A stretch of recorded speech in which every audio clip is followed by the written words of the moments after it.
Bonjour et bienvenue chez vous dans Les Témoins d'Outre-mer, l'émission entièrement élaborée à partir de vos réactions à l'actualité postée sur eltom.fr. Comment lutter contre la prolifération des chiens errants dans les territoires d'outre-mer? Au cours de l'été dernier, la SPA, la Société protectrice des animaux, révélait que le nombre d'animaux de compagnie abandonnés était en augmentation de 24% par rapport à l'été précédent. C'est énorme. Le problème est d'autant plus sensible outre-mer que là-bas, les chiens abandonnés errants divagants, on va voir ces différentes catégories, s'organisent en meute et posent de gros problèmes de sécurité, à tel point que le député écologiste Noël Mamère a interpellé le ministère des Outre-mer sur le sujet. Alors pour réagir à vos contributions sur ce dossier, j'ai le plaisir de recevoir Patricia Fiacre. Bonjour. Bonjour. Vous êtes la directrice du collectif Outre-mer de protection animale, le COPA. C'est un organisme jeune, à peine plus d'1 an, qui fédère combien d'associations? Les associations qui sont sur les départements, une vingtaine. On n'a pas vraiment structuré, on n'a pas comptabilisé les associations, mais vous avez voilà. un pied sur chacun des territoires ultramarins. Racontez ce qui a inspiré la création du COPA. Alors, eh bien, ça part de l'adoption de ma part d'un animal dans un refuge. Et là, je me suis rendu compte, on m'a annoncé que cet animal venait de Guadeloupe. Donc, je me suis un peu renseignée sur la situation. J'ai pris contact avec des gens sur place. Et j'ai rencontré des personnes extraordinaires et qui m'ont parlé de toutes ces difficultés. Et donc, on a décidé ensemble de fédérer ce qui se passe dans chacun des départements. Et puis d'avoir un pied, du coup, et d'avoir un lien aussi avec la métropole pour trouver des solutions. Donc, vous adoptez des animaux créoles, comme on dit, qui arrivent jusqu'ici en métropole pour être adoptés. Alors, je vous propose cette première contribution postée par la présidente d'une association de protection animale, justement, mais basée en Guyane. Saint-Laurent-du-Maroni, c'est une ville de 40 000 habitants. On n'a pas de fourrière, on n'a pas de refuge, on a beaucoup de chiens errants, comme celui-là qu'on a ramassé hier soir, et puis des meutes de chiens sauvages. On imagine forcément les risques de santé publique liés à la propagation des maladies et de la rage. Donc forcément les chiens ils sont martyrisés, ils sont mutilés. Donc c'est dans ce contexte qu'on a créé l'association Entraide Chien-Chat Maroni. Heureusement la SPA de Kourou nous tend la main hors son secteur géographique. Donc nous soignons, nous stérilisons les chiens qu'on trouve dans la rue et puis on les fait adopter quand c'est possible. Mais c'est sans fin, faut vraiment que ça change. L'un de vos contacts donc en Guyane. Alors pour bien comprendre le problème, il faut définir la relation à l'animal de compagnie qui n'est pas la même en métropole et outre-mer. Outre-mer, on laisse vivre l'animal. Je schématise, mais il y a quelque chose comme ça. On a une norme en France qui est qu'on contrôle les animaux de compagnie, on contrôle les animaux domestiques. Depuis la naissance, on les stérilise, on les vaccine, on les identifie. Il y a des lois qui obligent. On les tatoue, on les met un collier, on les laisse pas divaguer. Quand je discute avec des amis antillais, ils me disent « mais nous, on les laisse vivre leur vie, les animaux vivent leur vie ». Sauf que les conditions de vie ne permettent pas qu'ils vivent tranquillement et en bonne santé à long terme. C'est-à-dire que ces animaux, en fait, on les nourrit, mais pas toujours. Parfois, ils se débrouillent tout seuls. Voilà. Ils ne sont pas tatoués, pas identifiés, pas toujours vaccinés, certainement pas stérilisés. Absolument. Et quand on dit ils sont divagants, c'est-à-dire qu'ils se baladent dans le quartier. Voilà. Donc la prolifération, elle s'appuie sur cette libre circulation des animaux. Ils se reproduisent. On a estimé à un moment donné en Guadeloupe qu'ils naissaient 500 chiots par jour. Ça fait beaucoup. Comment on fait avec, Et du coup, vous, dans une pétition lancée par votre organisme, le COPA, en avril dernier, vous demandez que les lois soient respectées dans les territoires comme en métropole. Absolument. Qu'on ait une même exigence vis-à-vis des propriétaires d'animaux en métropole et dans les territoires d'outre-mer. C'est-à-dire qu'on tatoue son animal, on l'identifie, on le tient en laisse. Et on stérilise, ce qui n'est pas une obligation, mais qui est quand même fortement recommandé. Et je donnerai aussi pour info qu'un article du Code rural définit l'abandon d'un animal de compagnie comme un délit, passible de 2 ans d'emprisonnement et de 30 000 € d'amende.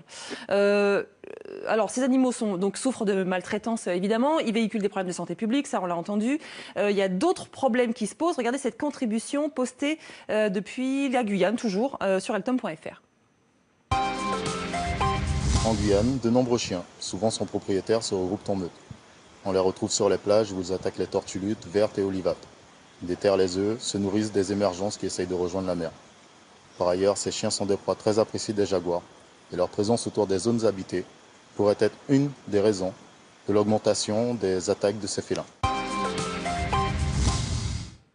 Alors là, les chiens qui attirent les jaguars, ça commence à devenir vraiment problématique. On pourrait aussi parler en termes de nuisances donc de ces chiens qui attaquent les troupeaux d'ovins, mais aussi de bovins. Du coup, la seule solution existante pour l'instant, c'est la mise en fourrière et l'euthanasie massive de ces animaux, solution que vous estimez coûteuse et inefficace. Eh bien, les animaux qui sont capturés par la fourrière sont quasi systématiquement euthanasiés, enfin tués en fourrière, donc les chats et les chiens. Ce que les habitants ne savent pas, c'est que la capture d'un animal est facturée à la municipalité 300 €, donc c'est prélevé sur les impôts.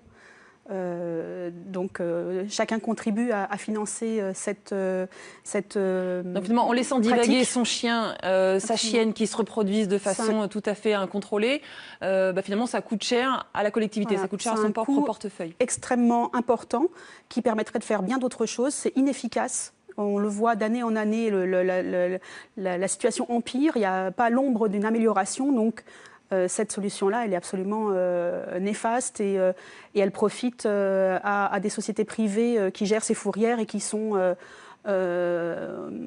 qui vivent sur cette activité-là. Mayotte, par exemple, il n'y a pas de fourrière, donc c'est des privés qui sont payés pour descendre les chiens, tuer les chiens qu'ils rencontrent. Selon Noël Mamère, donc député qui a adressé une lettre au ministère des Outre-mer, la fourrière de Bémao, en Guadeloupe, pour prendre un exemple, a dépensé 100 000 € en 2015 pour euthanasier 300 chiens. La même somme aurait permis de stériliser 1600 chiennes et 900 chattes.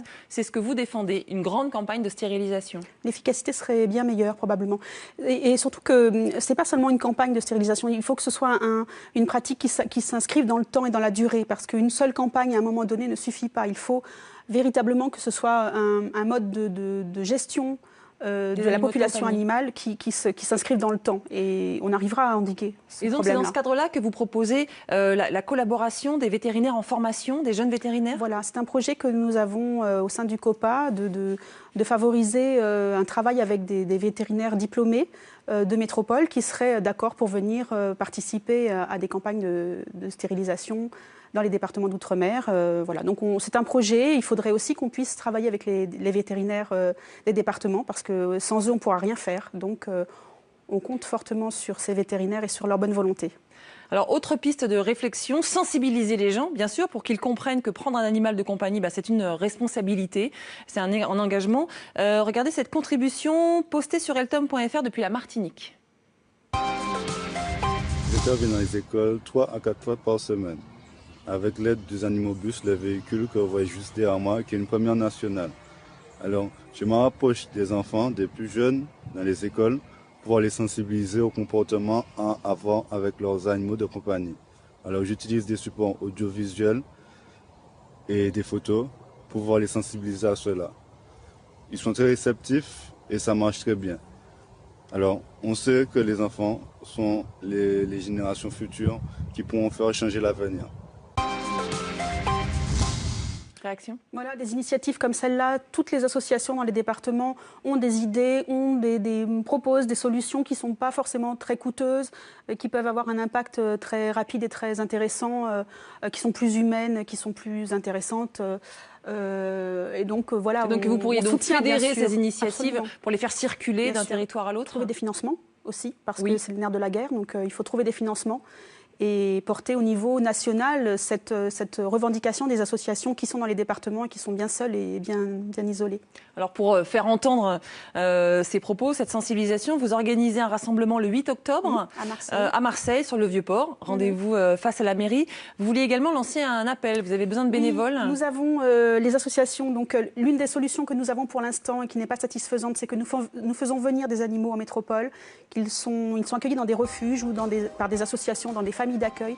Donc nous recherchons dans les départements des personnes qui seraient d'accord pour accueillir ces animaux le temps de leur transfert en métropole, mais aussi et surtout des personnes qui, venant en métropole, accepteraient de les prendre dans leur bagage. Les animaux voyagent en soute, ça ne coûte rien.